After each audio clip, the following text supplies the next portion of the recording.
As far as the list of items that we had identified in the inspection, we identified significant electrical exposures, such as wiring that's just exposed in walls from where previous work was being conducted and has since been ceased.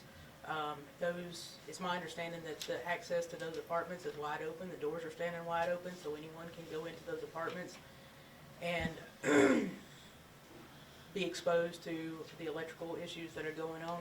There's also some issues with utility meters on the outside of the apartment that's in complete disarray and unsafe as well. We were not able to gain access to all of the apartments due to not having, management on site, but we can only assume with the condition that the property is in that a lot of the smoke alarms in the individual apartments do not work. That's only an assumption. We did hear some chirping smoke alarms, which is an indicator that the batteries will soon die, and then you will have notification if there was a fire.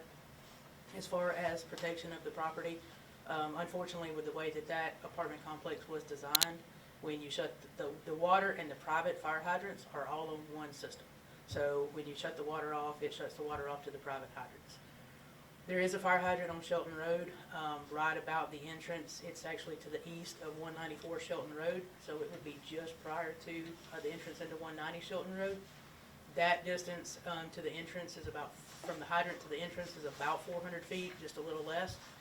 And then you're talking about, more than 1,000-foot lay back into the very back building of the property. But, we have 1,000 foot of hose on each engine, and then we have the option to relay pump throughout the complex, and that's just lining pumpers up and laying hose from the hydrant to one pumper and then hose to the next pumper at the fire.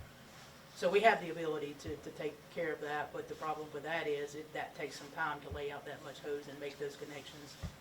We do have a minimum of 500 gallons of water on our trucks. Some of our trucks have 1,000 gallons of water, so that's going to buy us a few minutes to get the water supply process going.